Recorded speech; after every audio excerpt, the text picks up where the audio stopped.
what if a computer could actually be better than a doctor at, figure out what's wrong with us? That's a great question to kick things off with. Yeah, I mean, is that like something from a movie? Or is it actually getting close to reality? It's getting closer than you might think. Really? Yeah. That's what we're going to dig into today. Like, really explore this whole world of AI, artificial intelligence, but Mhm. specifically in how it's being used for medical diagnoses. Definitely. And it's a fast-moving area. Lots of research coming out all the time. Yeah, I was reading so much about it, and I kept thinking like, whoa, how is this even possible? And then also like, okay, what does this actually mean for me? For anyone really when it comes to their health? Like, will we be getting diagnoses faster? Will treatments become even more personalized? I Yeah. mean, there's a lot to unpack here, and I know some people might be thinking, wait a minute, a computer making decisions about my health? I get it. It's a big deal. Absolutely. It's completely understandable to have those kinds of questions. So before we even get started, I want to say that we're not here to say like AI is the answer to everything or to push any particular product or viewpoint.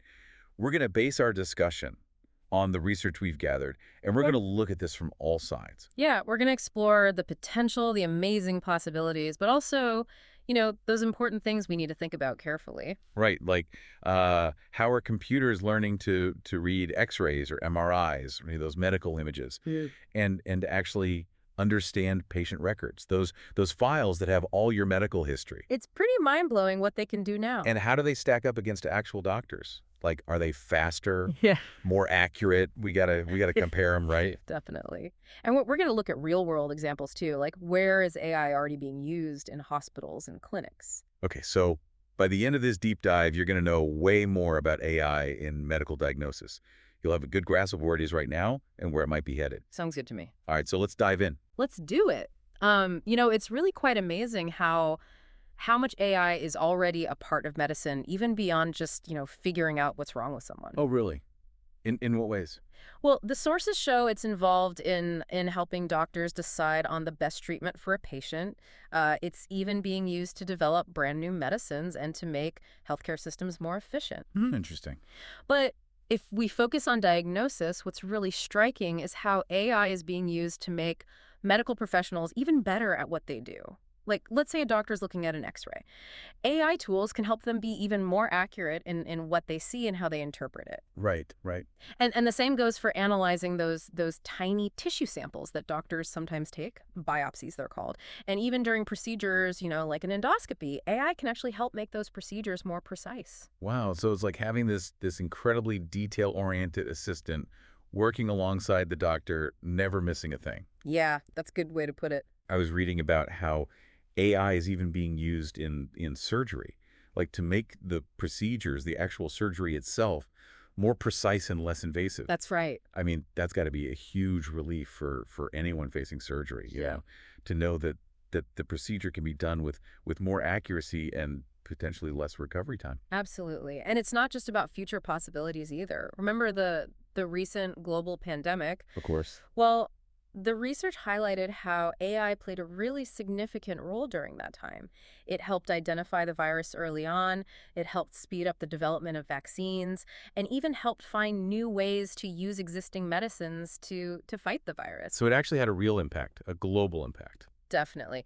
And when we look at the specific strengths of AI in diagnosis, it really becomes clear why there's so much excitement around it. What's fascinating is just how much complex medical information these AI systems can handle. Yeah. We're talking about huge amounts of medical images, all those x-rays, CT scans, MRIs, all of that, but also very subtle signals from the body, like those electrical signals from the heart or brain waves or muscle activity.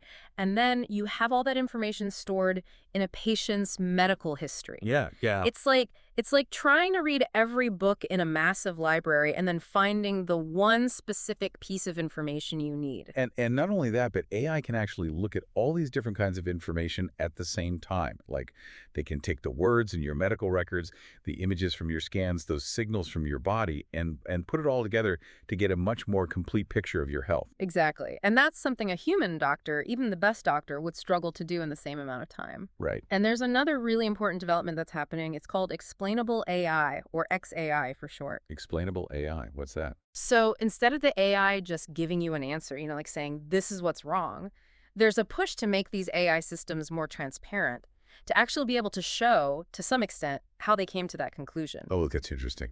So doctors can actually see some of the reasoning behind the AI's findings, and that can really help them trust the AI more and feel more confident in using that information to help their patients. Makes sense. Yeah. So it's not just a black box anymore. Right. And on top of that, there are these AI-powered systems called clinical decision support systems, or CDSS.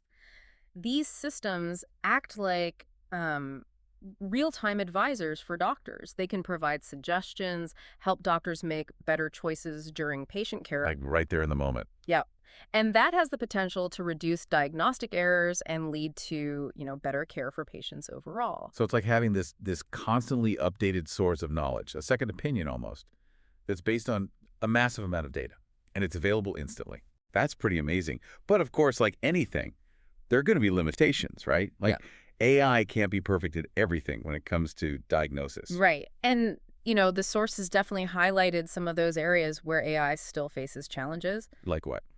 Well, one really crucial point is that how well an AI system performs is very closely tied to the quality of the information it learns from. The data.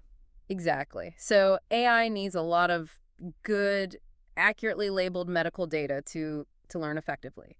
If the data is bad, if it's incomplete or biased in some way, then the AI won't be able to make accurate diagnoses. And I guess that makes sense. Like if you're trying to teach a computer how to recognize a cat, you got to show it lots of pictures of cats, right? Yeah. And not dogs or birds. Exactly. And this brings up a really important point. The data used to train the AI needs to represent a wide range of people. Like diversity in the data. Yeah. Because if certain groups are underrepresented in that data, then the AI might not work as well for those people, and that could lead to some really unfair and inaccurate diagnoses. Yeah, you're right. It makes you realize that AI isn't automatically fair.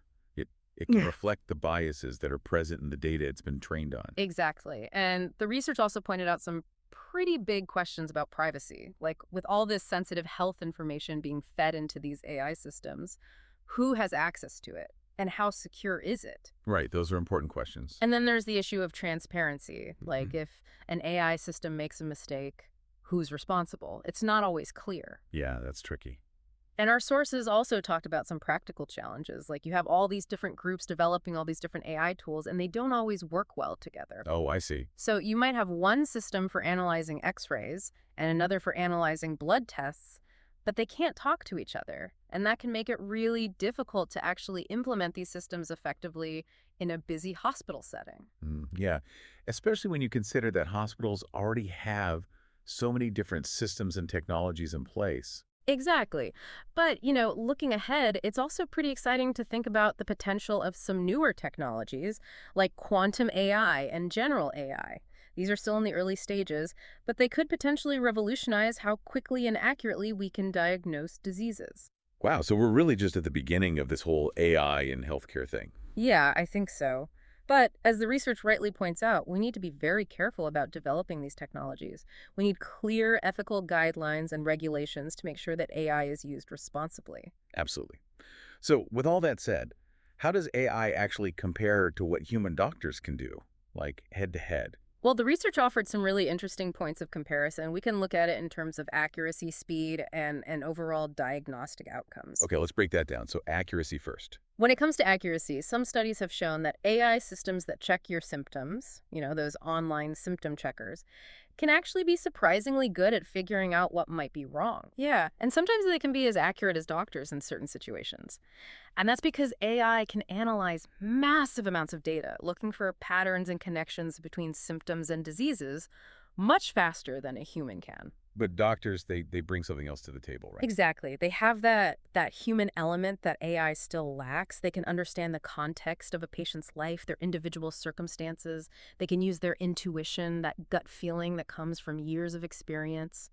And they can pick up on those subtle cues that a patient might not even be aware they're giving off. Right, like body language, tone of voice, all those nonverbal things. Exactly. And that personal connection, that ability to really understand a patient as a whole person, is so important for building trust and making sure the patient feels heard and understood. Absolutely. Okay, so what about speed? The research seemed to suggest that AI has a clear advantage there. Yeah, definitely. AI systems can provide an initial assessment almost instantly. And that has the potential to significantly reduce waiting times for patients, for getting that first idea of what might be going on. Because right now, you often have to wait for an appointment, then wait at the doctor's office, and then finally see the doctor. Exactly. But an AI tool can analyze your symptoms and suggest possible diagnoses in seconds. And that could really change how quickly people can access healthcare. Especially in situations where, every minute counts. Absolutely. So AI seems to be faster.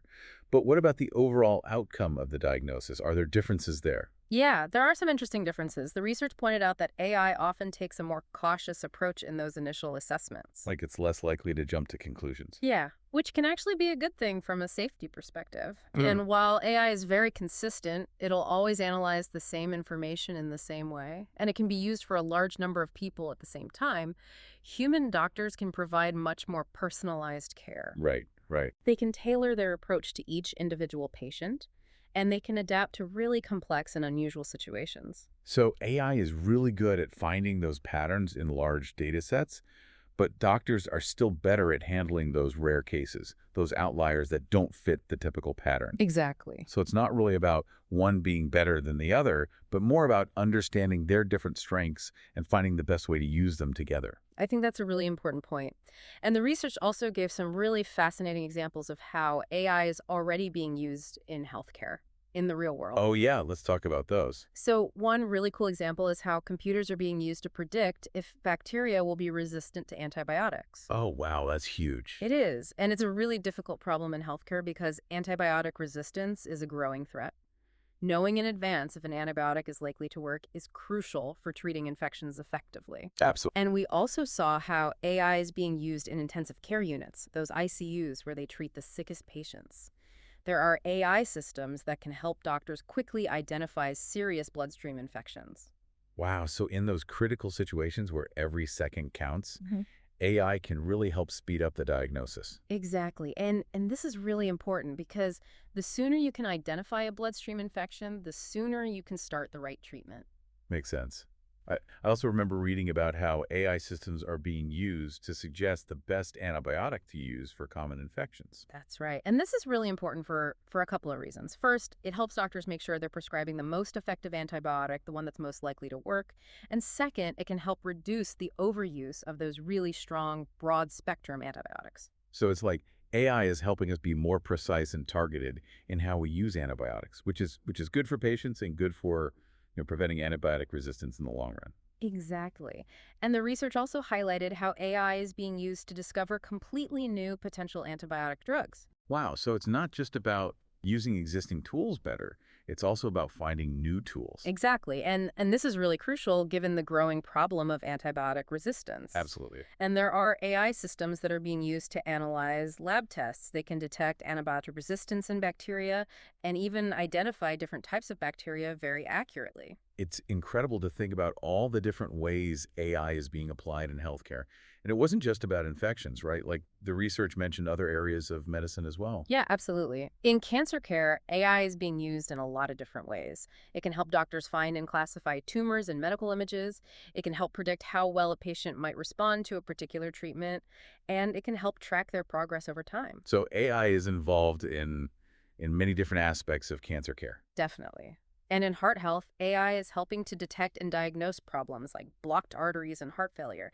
And it's even being used to analyze images of the abdomen to get a clearer look at organs like the liver and kidneys. Wow. So AI is really making its way into many different areas of medicine. It is. And by looking at details in these images, along with other patient information, AI can actually help predict the risk of disease and how well different treatments might work. So across all these different areas, it seems like the common thread is that AI is making diagnoses more accurate and making healthcare processes more efficient. I think that's a great summary. And it really points towards a future of healthcare that's more personalized and more effective for everyone. But as we talked about earlier, there are also some important things to keep in mind, some challenges we need to be aware of as AI becomes more and more a part of our healthcare. Absolutely. And, one of the big ones is that issue of bias in the data. If the information that AI systems are learning from doesn't represent a diverse range of people, there's a real risk that those systems could perpetuate existing inequalities in healthcare. Yeah, it's so important that these technologies benefit everyone and don't accidentally create new disadvantages for certain groups. Exactly. And that's something we need to pay very close attention to. Absolutely. So where does this all leave us? What's the big takeaway about AI and medical diagnosis? Well, I think the main takeaway is that AI is making significant progress, and it offers some really exciting possibilities for faster, more accurate, and more efficient detection of diseases. It's proving to be a very powerful tool for analyzing all that complex medical information we talked about and for assisting healthcare professionals in a lot of really important ways. But it's not a replacement for human doctors, is it? Not yet, and maybe not ever. Human intuition, that deep understanding of a patient's individual circumstances that comes from years of experience and the ability to handle those really complex and unusual cases, those are still incredibly valuable. So it's really about finding the right balance, the right way for AI and human expertise to work together. I think that's the key. The best future for healthcare seems to be one where AI's analytical power works hand in hand with the knowledge, the judgment, and the empathy of doctors and other medical professionals. And while the potential is huge, there's still a lot of work to be done, right? Absolutely. We need to continue researching, developing, and refining these technologies, and we need to be very thoughtful about how we integrate them into our healthcare systems. And we always need to keep parent well-being as the top priority. It really gives us a lot to think about. So for those of you listening, as AI becomes more and more a part of healthcare, how do you see technology shaping your own experiences with diagnosis and treatment in the years ahead? What questions does this raise for you? What hopes or concerns do you have? We'd love to hear your thoughts. If you found this deep dive into AI and medical diagnostics interesting, please like, subscribe, share with others, and leave a comment with your thoughts and any questions you might have. Your support helps us explore more fascinating topics like this one.